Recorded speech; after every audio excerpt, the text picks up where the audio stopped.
They called it a breakdown. She called it a glitch. But the truth? That man sitting across the dinner table, that voice in her ear every night, the partner she planned her life with, didn't exist. Because the man she married wasn't just lying. He was documenting her, studying her, and the moment the mask slipped, she realized something horrifying. He never blinked. In 2018, Sarah Marshall married Daniel Rook. Sweet, quiet, routine obsessed. He cooked dinner every Wednesday. He gave flowers after every argument. He said, "I love you," like he was reading it off a script. The red flags were soft, polished, disguised as maturity. He never spoke about childhood, refused family photos, avoided mirrors, slept with noise-canceling headphones, and insisted she did too. She thought he was just particular until the camera fell. They were arguing. She threw a pillow. It hit a shelf. A black sphere rolled out. A disguised camera, hidden behind books. At first, she assumed paranoia. Then she found the others. In the bedroom, smoke detector in the living room, speaker in the bathroom, light fixture pointing at her. When she confronted him, he didn't yell, didn't cry, didn't panic. He just stared and said, "You always look most natural when you're unaware." That night, she didn't sleep. The next morning, he was gone. Police couldn't track him. The ID was fake. The address on his license? A warehouse. Facial recognition flagged him under 2 different names. He had no tax history, no childhood records, no legal family. But on an old laptop Sarah found hidden in a storage unit, there was a folder labeled Behavioral Looping Subject Zim 18. It was her. Every conversation, every facial reaction, even her sleeping patterns, all graphed and annotated. One note read, "Subject is most compliant during emotional apology. Retest with stronger trigger." She wasn't his wife. She was his variable. When the case hit Reddit, 3 other women stepped forward. Each had dated a man using Daniel's face. Different names. Same patterns. Cameras and vents monitored habits. Emotional manipulation. Cyclescom voice. Always watching. Gone survivor said, "He told me my empathy was his favorite study. I thought it was poetic." Authorities now believe he was testing emotional reinforcement across partners, modifying behavior, then vanishing. Some experts think he was a failed academic.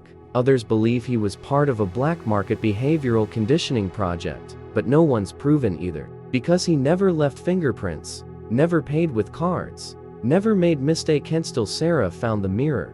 Weeks after the disappearance, Sarah returned home. Inside the closet was a small unmarked box. Inside, a single video file labeled "Test Complete." She played it. It showed her asleep, then crying, then staring into a mirror, whispering to herself, "You love him. He's real. You love him." In the reflection behind her, he was watching, touch it, not smiling, just observing. And when she turned off the lights, he kept recording. Most abusers slip up. They break things. They rage. But Daniel never raised his voice, never pushed, never threatened. Because he didn't lose control. He studied it. Down to the second she cried. This wasn't a relationship that spiraled. This was a simulation with a script. And Sarah, she was reacting exactly the way he wanted. The laptop Sarah found was encrypted. Her tech-savvy cousin cracked it after 2 weeks. Inside were folders, voice calibrations, audio files of her laughing, whispering, sobbing, sleep, protocols, notes on how she moved during REM sleep, emotional deviations, graphs showing how long it took her to forgive him. Each file had timestamps and control notes, each one labeled with her initials. There was even a video simulation, a digital mock-up of their living room, with her figure reacting to audio commands. He didn't just love her, he was testing how love could be replicated. Buried deeper in the drive were labeled audio folders, instigation trial 7, apology effect test 3, vocal pattern, drift stress response. These were their real fights. Recorded. Splice. Study. In 1, she says, "I don't feel safe when you go quiet." He replies softly, "But that's when I'm closest to you." The files had notes in the margins. Subject withdraws after 45 seconds of silence. Repeat test in 3-day loop. Escalate guilt metric. He wasn't learning from her. He was manipulating variables. When police tracked his known aliases, something strange emerged. Daniel Rook had lived under 5 different identities. Each new relationship followed the same pattern. 6 months of charm, 3 months of emotional chow student ghosting, or identity wipe. Each woman fit a pattern. Creative, empathetic, high emotional intuition. Each was left questioning their own memory. Sarah was not his only experiment, but she was his longest running one. Some files were labeled S1 Final Control. Investigators believed that meant she was the endpoint, the one he was preparing to detach from completely, until she found the camera. Inside the garage, behind a false wall, Sarah discovered a space. 1 chair, 4 screens, audio controls, heat sensors. Notes like, "She paces when she doubts me." Mirrors interrupt emotional flow. Monitor more.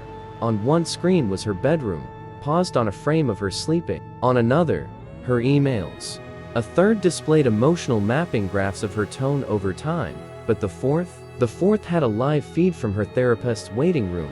He was tracking her outside the home, predicting how she'd react before she did. She realized this wasn't betrayal. It was design. Every date night, every fight, every kiss. Planned, measured, filed. He didn't slip. He released her because the study was complete. And the worst part, she still remembered loving him. Sarah's story wasn't an anomaly. It was a pattern. An almost perfect one.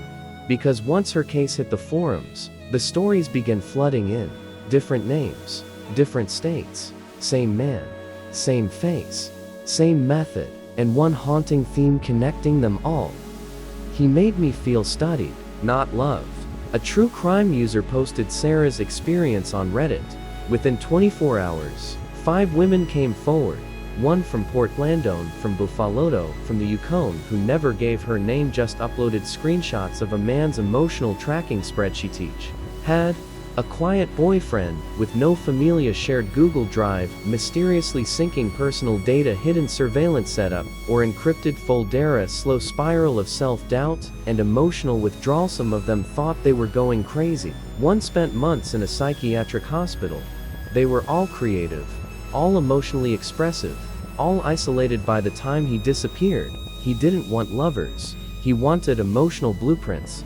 Aliases included Kyle Renner, a meditation coach in Prague; Ben Calder, grief therapist in Cape Town; Elias Moreau, a film student in Montreal. Every identity had a brief romantic entanglement. A woman left doubting her own memory. No trace of who he actually was. Investigators now believe he was running a behavioral mapping experiment across continents, studying how love, grief, and emotional trust evolved under stress. One Europol profiler said, "He was building something, not just breaking people, compiling them." Her name was Jules. She met Elias in Canada. They dated for 8 months. He left without saying goodbye, but she had noticed his obsession with time. How he'd ask how long she cried, how quickly she forgave, how often she reached out first. So when he ghosted her, she started compiling everything she remembered. Emails, voice emailer. Shin owned therapy. Noticed then she found a file on her laptop, hidden deep inside a cloud sync folder. It was labeled Test Complete 07 GM. Inside, an edited video montage of their entire relationship, set to music, with timestamps and reaction notes. She contacted Sarah, and together, they contacted everyone else, with multiple testimonies, digital evidence, and survivor statements. The FBI opened a global task force. They called it Operation Echo Loop because the deeper they went, the more they realized he wasn't just studying emotions, he was building a model, predicting when people break, measuring if love can be manufactured. One recovered file was labeled Synthetic Empathy Algorithm v3. Inside it, data from all known survivors, mapped, measured, reduced to variables. The final column was labeled When to Leave, and across all Roche had predicted their breaking points within 3 days. There is still no warrant for his real name, no birth certificate, no known DNA. He's never been caught. And he never left fingerprints. But every woman he touched still hears his voice. And for many, that voice doesn't feel like a memory. It feels like he's still watching. Every woman believed it was personal. The way he looked at them. The way he listened. The way he understood them so perfectly. But what they didn't know, what Sarah didn't notice, that she wasn't the subject. She was just the constant. The control. Because this wasn't about affection. It was about response conditioning. And she was the baseline against which others were measured. An anonymous journalist encrypted email. No received a package postmarked from Latvia. Inside. A 3 terabytes hard drive. Scratched. Written in red Sharpie. Echo loop master compare all once. Cracked. It contained video logs from 12 different woman recordings of therapy sessions, not all theirs custom-built emotion recognition. A behavioral response graphs labeled a lone tab at the top simply said, SM baseline. That was Sarah. She wasn't his favorite, she was his constant control. He tested every reaction against how Sarah responded first. She was never loved, she was measured. Inside the drive was a single presentation deck titled, Simulated Attachment. Framework Phase Omega. It outlined mapping emotional reaction arcs across trauma types, predictive behavior under synthetic intima psychostom mirror models for attachment vulnerability. In plain terms, he was trying to build emotional intimacy from code. He wanted to prove that love could be replicated, not earned. His notes referenced high-impact stimuli with low-exposure triggers, scripted relational arcs, disengagement conditioning through micro-reinforcement. This wasn't seduction. It wasn't obsession. It was a system, scripted simulation of connection where he dictated the narrative. And when the data no longer served him, he left. Because he already had what he came for. A forensic behavioral analyst reviewed his notes and found something darker. He wasn't just mapping love. He was testing identity erosion.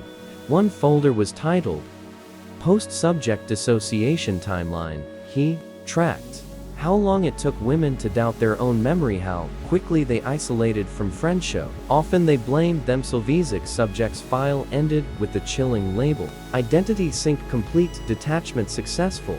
He wasn't proving love could be faked. He was proving you could delete someone's emotional foundation and replace it with his design. Sarah wasn't just a victim, she was an overwritten code. They still don't know his real name. Interpol has reclassified the case under emerging threat emotional AI subversion. And survivors, they still get emails. Blank subjects. No text. Just timestamps.as if he's reminding them.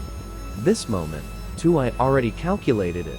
He's gone. No fingerprints. No ID. No trace. But the effects, they never left. Sarah didn't just survive manipulation, she survived intentional emotional erasure. He wasn't after love.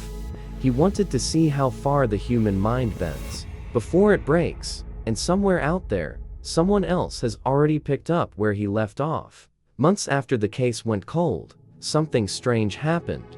A Reddit support group for survivors of emotional coercion noticed a thread. Does anyone else see him in their sleep? Multiple survivors reported lucid dreams where he watched them silently, recurring visions of rooms filled with mirrors waking up at the exact same time. 317 Amjules, one of the earliest survivors, even shared a painting she made from memory. It showed a faceless man in a coat, standing in the reflection but not in the room. It wasn't just PTSD. They believed it was residual conditioning, echoes of the loops he engineered. Traces of programming that hadn't fully stopped. 2 weeks after Sarah's final therapy session, she received an unmarked box.no sender.no return address. Inside, a shattered Aurora burner phone, a single USB driven, a note that simply said, Control group unlocked. Now see what happens without the mask. The USB contained nothing but code, strings of symbols. No media digital forensics expert decrypted it. What they found, a machine learning model labeled synthetic mirror. It was built on Sarah's personality profile, a perfect, learnable replica of her behavioral patterns. She wasn't just a test subject, she was now a dataset, ready to be sold or deployed. In a private server monitored by international cybercrime units, a threat appeared. Topic: Empath replication models beta feedback. One user posted, "This model learned quicker than GPT-X, already mimicking subject tone in 3 interactions." Another responded, "Was this the Sarah model? If so, terrifyingly convincing." The code was being shared, modified, improved. He didn't just break her, he open-sourced her. This wasn't a love story gone wrong. It wasn't even a man who vanished. This was a blueprint of emotional weaponization. Sarah was the start, Jules was the confirmation. But the others? They're out there now, leading lives, dating new people, still wondering if their next connection is even real. Because the mask, it never left. It just learned to wear other faces. In a quiet corner of a digital surveillance hub, a new model boots up, labeled Subject K01. She's a barista, she journals, she cries at the same movies Sarah did. She has no idea she's already being monitored. And just beneath the code, a final message appears. She won't see the mask until it's already inside her. Please subscribe, like, share, and don't forget to drop comment below.